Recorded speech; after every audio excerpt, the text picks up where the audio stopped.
The clock is ticking as rescue crews dig for survivors in Kolkata, India after a busy overpass collapse. And in the U.S., the president meets world leaders to talk security, and there are also growing concerns about a nuclear ISIS. Also ahead this hour, angry protesters on the streets of France clashing with police, throwing bottles, setting cars on fire. I'll tell you what that's about. We want to welcome our viewers here in the United States and around the world. I'm George Howell. And I'm Natalie Allen. Thank you for joining us. We're live in Atlanta. This is CNN Newsroom.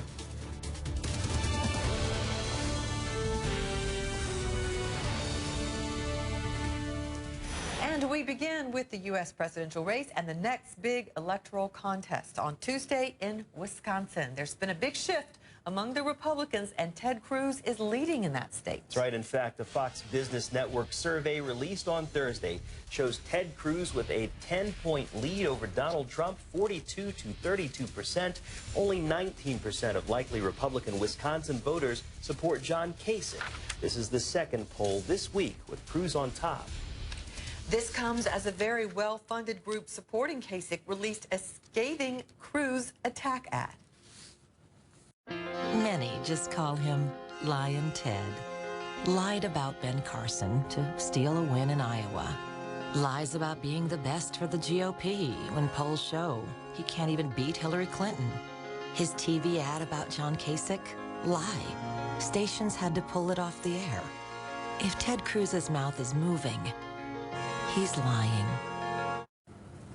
Well, it's part of a $500,000 campaign ahead of Tuesday's Wisconsin primary. Kasich said he had nothing to do with the commercial and is distancing himself from it. Meanwhile, Democratic presidential candidates Hillary Clinton and Bernie Sanders are looking ahead to New York's primary on April 19th. They both campaigned in the state Thursday, where Clinton holds a 12-point lead, but as CNN's Jeff Zeleny reports, she's not taking her home state for granted. Now playing in New York, Hillary Clinton. He goes around telling young people he's going to give them free college. Versus Bernie Sanders. Secretary Clinton has supported virtually every one of these disastrous trade agreements.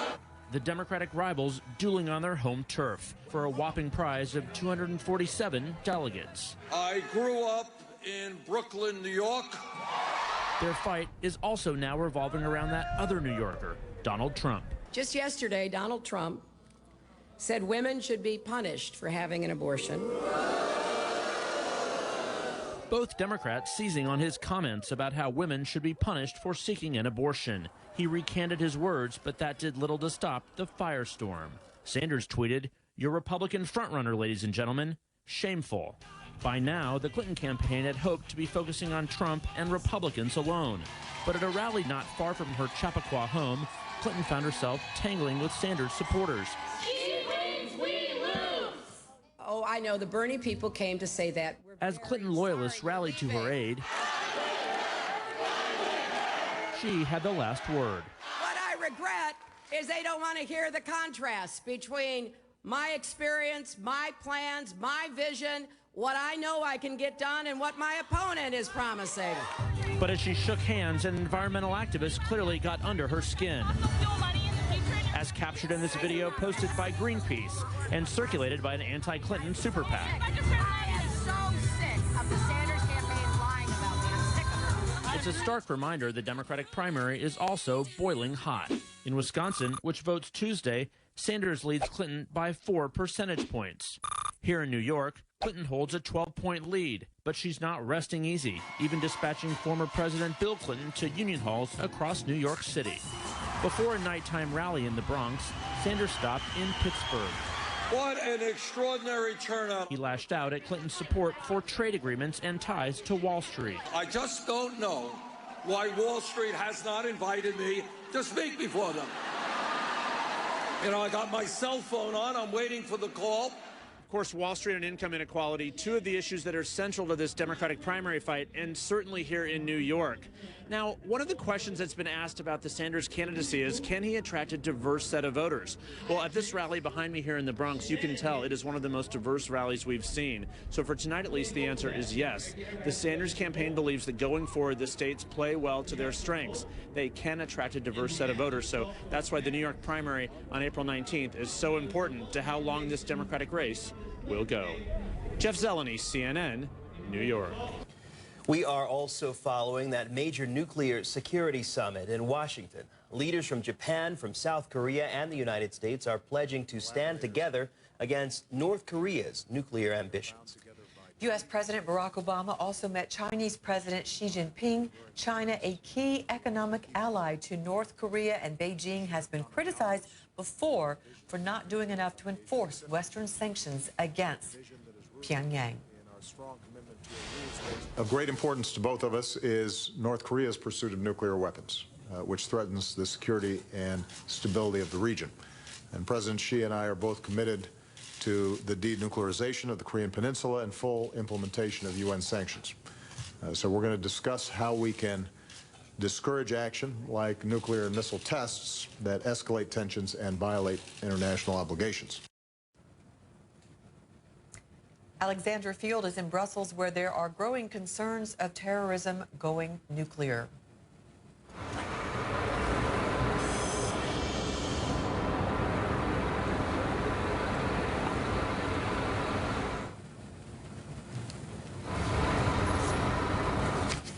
All right, Alexandra is not ready for us yet. She can't hear us, so we're going to go to Paula Hancock. She's in Seoul, South Korea. She has been watching these meetings that are underway in Washington, and she joins us now. Paula, hello.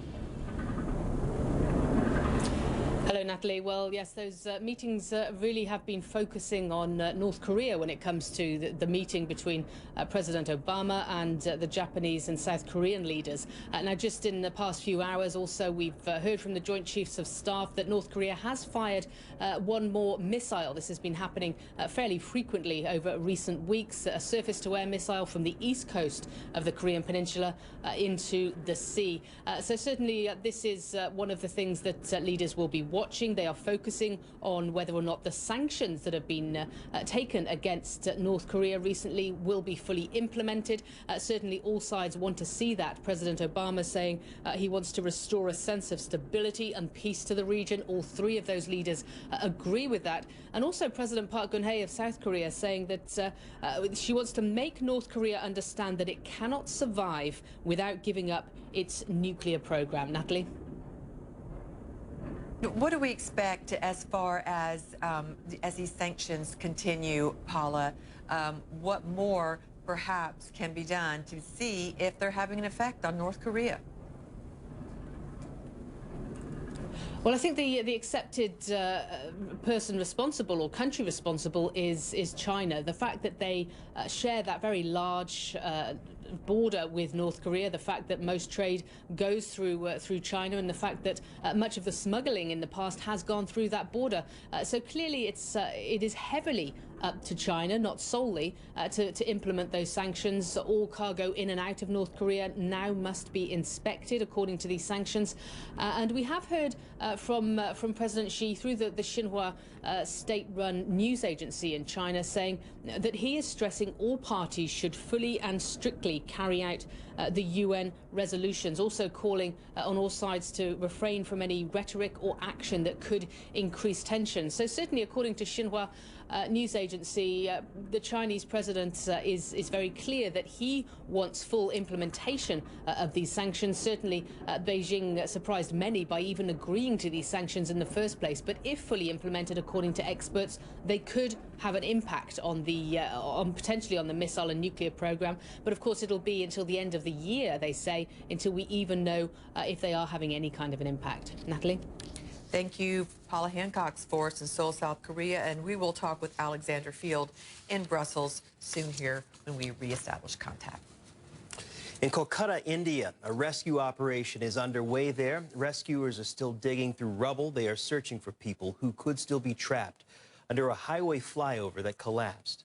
At least 24 people died there. 80 others were rescued from the debris. It is still not clear why that overpass, which was under construction, collapsed on Thursday. A lot of people got buried in it because it is one of the busiest market of this area. So basically we are trying to remove the debris and try to recover the bodies, because I don't think many people are alive over here. Removing the boulders, whatever the debris are there, we are trying to remove them. We are pulling out cars from the debris and helping these people do their job. It is a desperate search there. CNN's Ravi Agrawal is live in Kolkata with developments. Ravi, you are in the middle of everything that's happening there. Can you set the scene for our viewers and tell us what is happening around you? Hi, George. We're now well into about 24 hours since the bridge first collapsed. You just heard some debris being unloaded behind me on one of the trucks. A lot of the disaster relief sort of authorities here are saying that they're not very optimistic anymore about finding any more bodies in the rubble, dead or alive. So far, as you said, about 80 bodies have been rescued from the rubble. And really, the scope and scale of the devastation here is quite immense. This was an overpass, what Calcuttans call a flyover, that cut through a very busy part of Calcutta, and about 100-meter stretch of that overpass just gave way 24 hours ago, and it collapsed on a number of people who were working below that, people who were selling foodstuffs, other kinds of things, vendors, drivers. There were cars. You can still see, if I point to the overpass over there, you can still see that there's a truck crushed underneath that. There are other cars around that are still trapped in the rubble. Very difficult to get to those parts. And disaster relief authorities here have been working for about 15 hours now, but they're running out of hope. The Prime Minister, Narendra Modi, tweeted that he was, quote, shocked and saddened, and the company that actually built that flyover, they describe it, an executive described it as an act of God. But when it comes to the why and the how of this bridge coming down, this overpass coming down, who's pointing the finger at who at this point? Well, it's turning into a political blame game of sorts. The party in power in the state of West Bengal, which Kolkata is the capital of, that party, the Trinamool Congress, they showed up here a couple of hours after the bridge collapsed, and they made every effort, at least publicly and visibly, to try and corral support to get disaster relief on board. They're saying now that we didn't commission this project, it was commissioned by the previous government. Of course, the previous government says it has nothing to do with it. Meanwhile, the construction authority says that it was an act of God. So a lot of fingers pointing in different directions. Some of it might also be because next week here in Calcutta, we are going to see state assembly elections. These are crucial elections that decide who is going to run this state.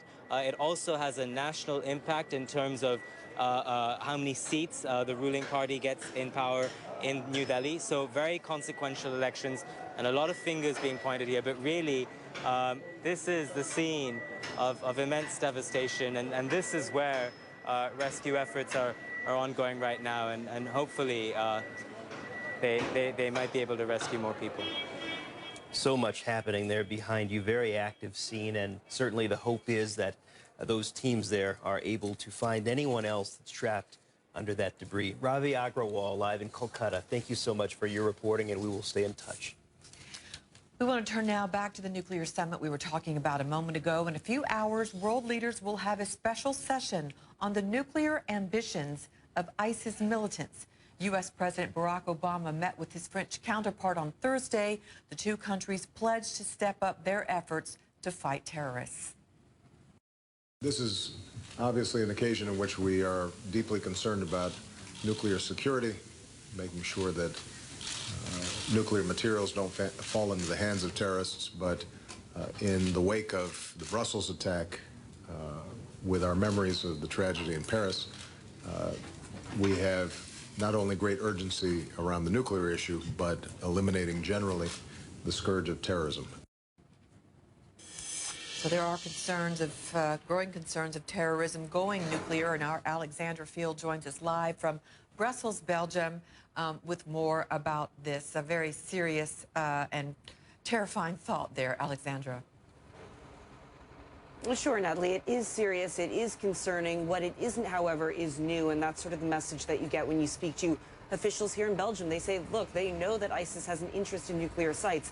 They know that militants are interested in procuring radioactive materials. So what they'll tell you is that for the last few years, they've been stepping up their efforts to try and secure these sites, to try and cut off potential access to these materials. But we have seen some very direct changes. First of all, in the aftermath of the Paris attacks, we saw them step up security at nuclear sites in this country. And now, following the Brussels attacks, they say that they are trying to keep the highest level of security in place. And they're also carefully watching and closely monitoring anyone who could have access to those facilities or the materials inside. This is the path of devastation, death, left behind by Brussels bombers and brothers Ibrahim and Khalid Bakraoui. They attacked the airport and the metro. But had they considered even more? Did the Bakraoui brothers have nuclear ambitions? Did they intend to build a dirty bomb? Those are the kinds of questions that investigators are asking after recovering video from a safe house connected to the terror cell that carried out the attacks in Paris and Brussels. A senior Belgian counterterrorism official tells us the video shows 10 hours worth of surveillance on the home of a nuclear researcher. At times, you can see him and his family going into and out of the house. Analysts suggest that the video might point to some kind of plot to kidnap the official in order to gain access to radioactive material. It's absolutely not feasible. It was a kind of phantasm, I think, in their brain, in their head. The fact that this video was even made, how alarming is that to you? It is alarming, but it is mainly alarming for the person which was spotted by the terrorist, not so for the nuclear industry. Could a terrorist realistically carry out an attack by kidnapping one employee? No, I don't. I mean, you could kidnap a person, but that does not mean that it's not that simple that you can just hold a gun to a person's head and force your way into a nuclear facility. There's multiple barriers, identity checks, physical barriers that prevent someone from getting in that kind of way, so I don't think that's very realistic. In 2014, someone inside the nuclear power reactor in Dole, Belgium, sabotaged a non-nuclear part of that plant. Also that year, a terrorist opened fire on a Jewish museum in Brussels.